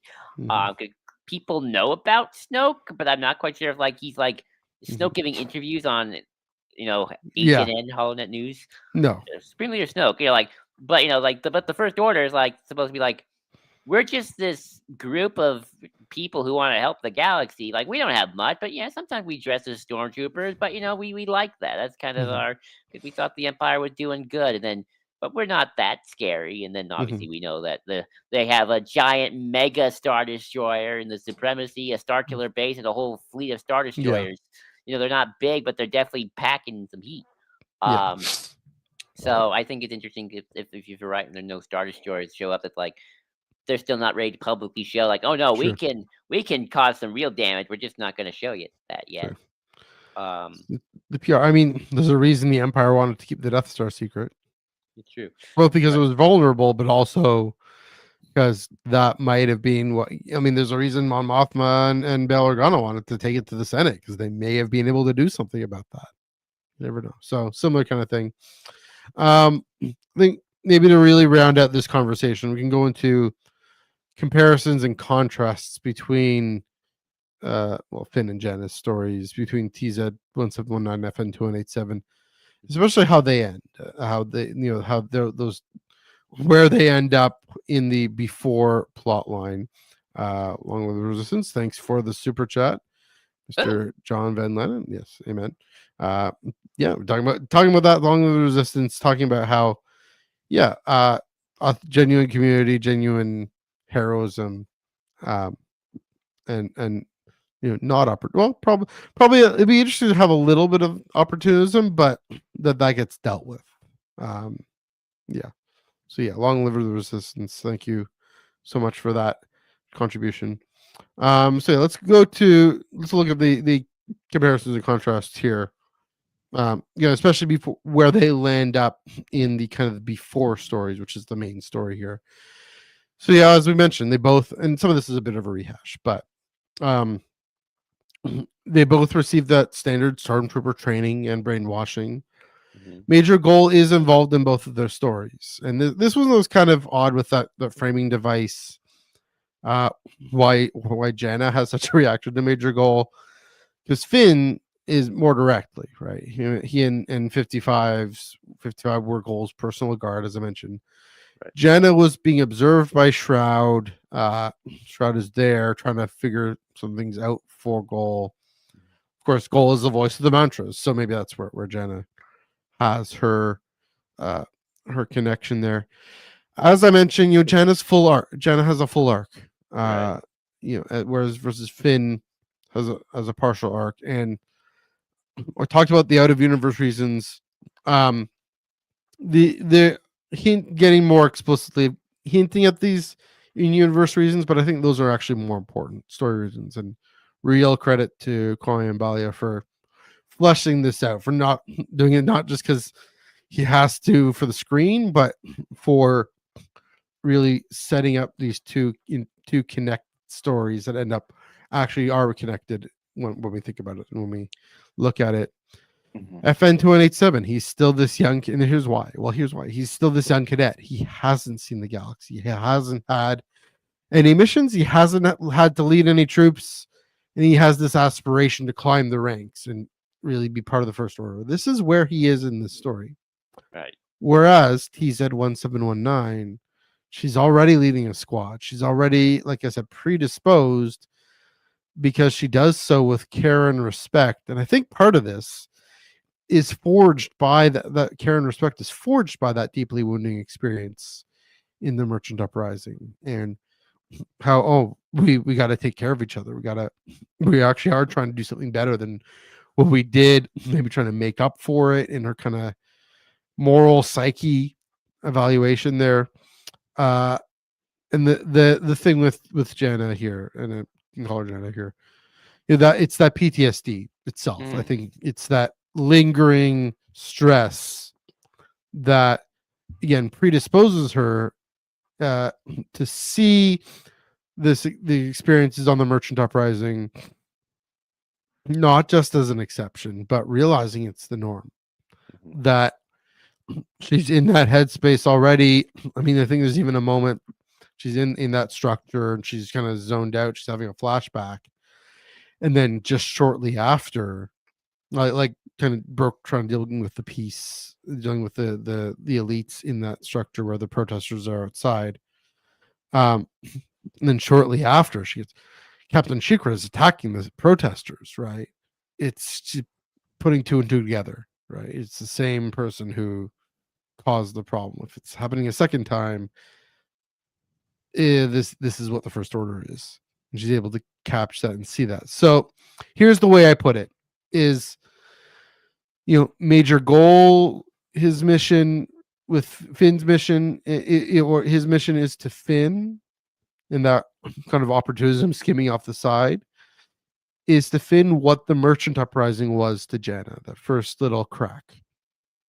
Wait a minute, not quite adding up, but I'm gonna still keep going because this is what I know, the world I know, and that the massacre at Nima Outpost is to Finn what Ansett Island is to Jannah. That Mhm. oh, this is actually this horrific thing that is not what I signed up for. We're murdering innocent civilians again. We're taking them out again. I This is the supreme leader. He's there, not the supreme leader, but the number two to the supreme leader, Kylo Ren, is there, and yeah, gonna pull that helmet off in the deep breathing, and so there's the parallel there. I don't know if that tracks with you. What do you think of that? it's yeah, I can see it because I think I'm kind of thinking about the First Order just kind of as an origin story and kind of this Yeah, thing, and they probably spent years in the unknown regions, probably dealing with a lot more shadier people. So maybe. Yeah, maybe their psyche is a lot more. Hang on, I'm gonna sneeze just a second. more defensive and fortress mentality. Bless you. Should have muted you. Ooh, Okay, there. Kind of more defensive fortress mentality is kind of what you're getting at there. and dealing with warlords, pirates, that sort of thing, Yeah, and only in actual the tomfoolery and skullduggery. and then I'm sure Mm, there's some probably nice civilization in the unknown regions that we just don't know of. mhm. But Interesting. I was, Yeah.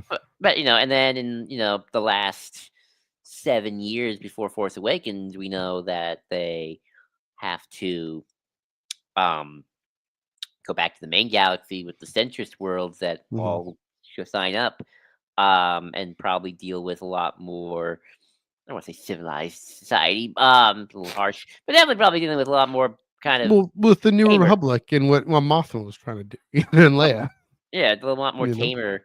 tamer things than Mhm. it's a lot easier to massacre a pirate ship. Pirates Yeah. trying to kill you in Mhm. this kind of dank. Everyone's probably related to the mafia. Than I don't know, nice suburbs. True.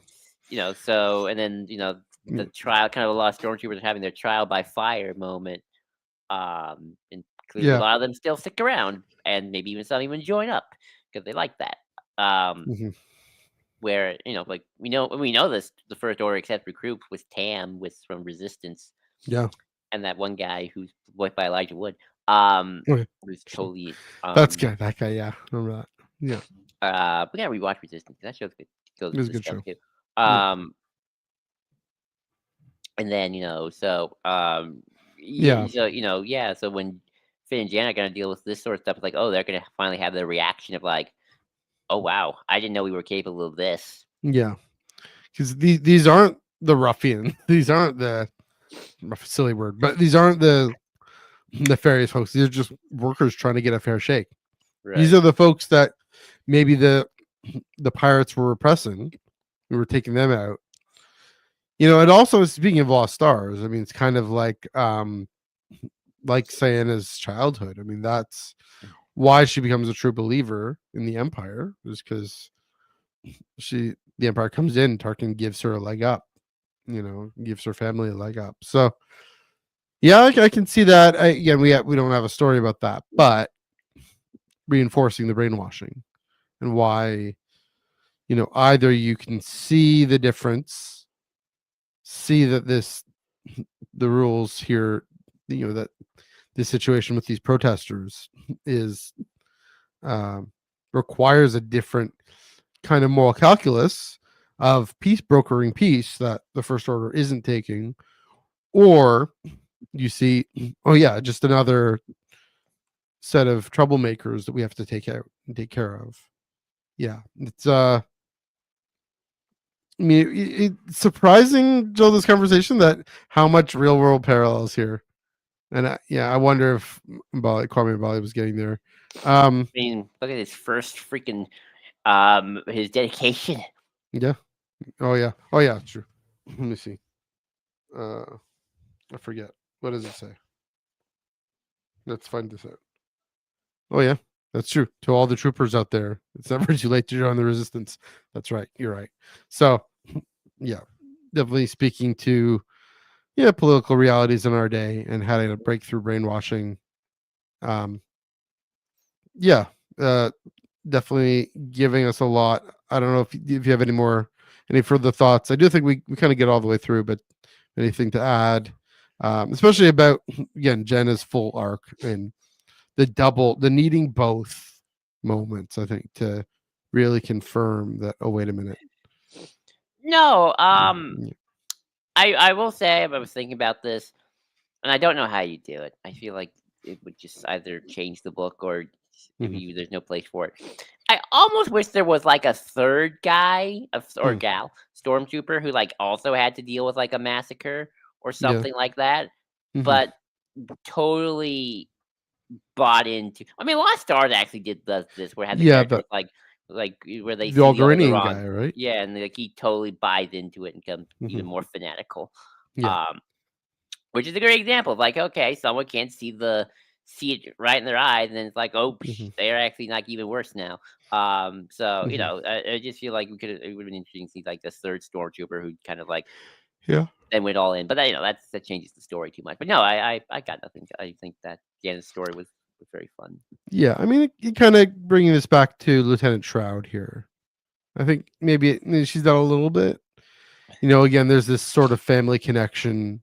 They don't spell it out if she's actually Lieutenant Niall Goal or whatever.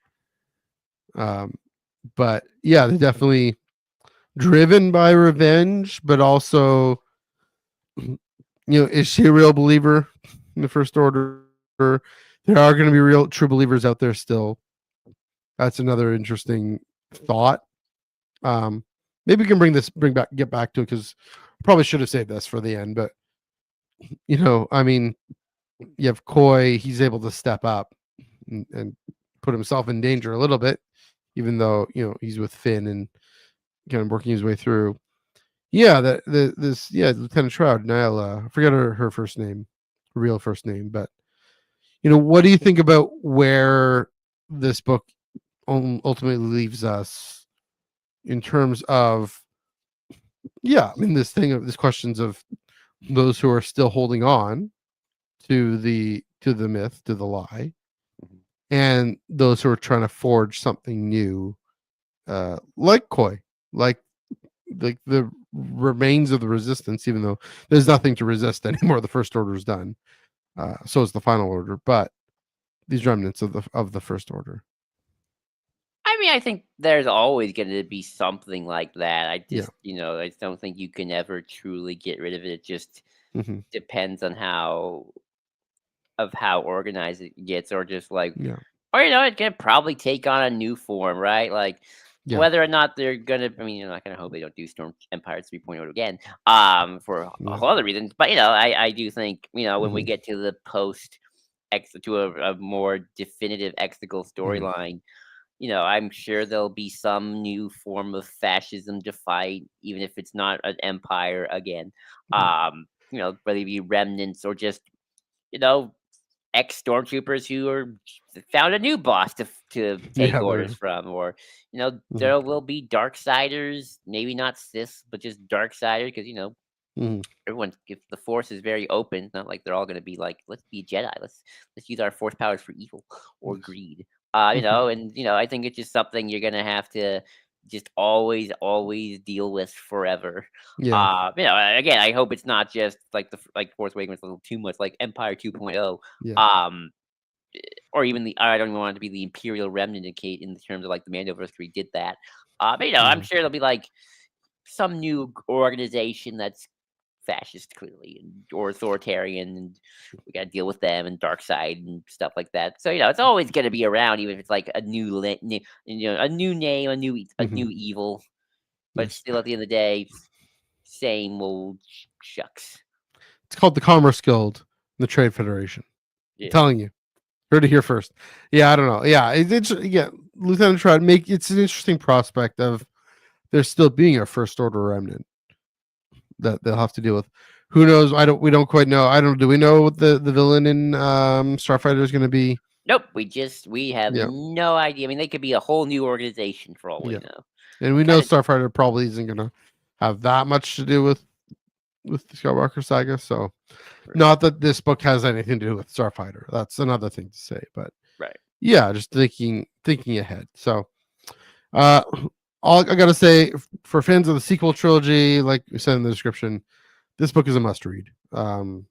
Not just for definitely for fans of Finn and Jannah, obviously, Hmm. but for fans of who are curious about the First Order and its uh strengths and its failures and its shortcomings and yeah, like you're saying, the themes it brings up about uh brainwashing and disillusionment and Hmm. finding the next way forward. Yeah, for again another YA novel that definitely goes there, goes hard for like is it even a YA? I guess it technically is younger characters, but yeah, yeah. So Joel, I'll give you the final thoughts on the Last Order.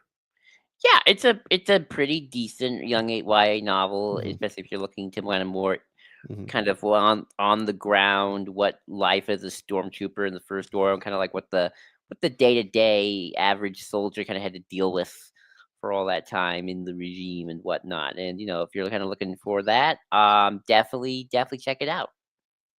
Yep, fun times. And Your yeah, final thoughts, or is there yeah. anything? Again, the final thoughts. Yeah, that it's a must read, and just even for me, who yeah, I like the sequel trilogy. I like the sequel era for the most I part. hope it. I'll just say I hope this is a book that where Yeah. much like the Kylo Ren book and the Han Solo comic, Hmm. you go back and rewatch Force Awakens and get a whole new Yeah. perspective. Oh, sure. Yeah. But all right, I think that's a good place to wrap up this discussion for this week. I say it like that, and I just expect the Underworld music to go. Yeah. We I don't. don't have that. I We're know. not that advanced. Nah, we too cheap. Yeah. Thank you everybody for joining us. Let us know what you thought in the conversation tonight. Comment below, let us know. Of course, give us a like. Put in them thoughts. Also, please do give this channel a like and share. Oh, I said that. Duh, duh. And It's all good. subscribe. And subscribe to the channel. That's very important. Mm. You can follow us, of course, on the Ion Canon Blue Sky. EYEONCANON dot bisky dot social at the Star Wars Underworld. You can follow us on the Star Wars Underworld Discord. Join the Discord for game night, movie nights, D&D nights, and Mhm. more. Check us on our socials. You can follow me at JID20234 on Blue Sky. Matthew, where can they follow you? You can follow me on Instagram, Threads, and Blue Sky, MEG1138, Twitter, NEG45. And this Wednesday, we got Jedi Knights number 9 and Path of the Lightsaber Volume 1, maybe a bit about Insider Ending. So check it out. Path of the Lightsaber, sequel era story. Yeah, There we go. I've heard some really interesting It's things good. about It's it, good. so Yeah. I want to take a read that. It's a manga. I love Yes. manga. So check Yep, that out. Yes. So good. yep. No, I was about to just say, and next week, we're doing because it's the holidays and stuff. We're doing some theology time. We're going to talk about prophecies. Ooh, I predict it will be a fun time. It is part of our destiny to have a fun time. There you go. All right. Well, thank you everyone for joining us. So let's blow this thing and head home.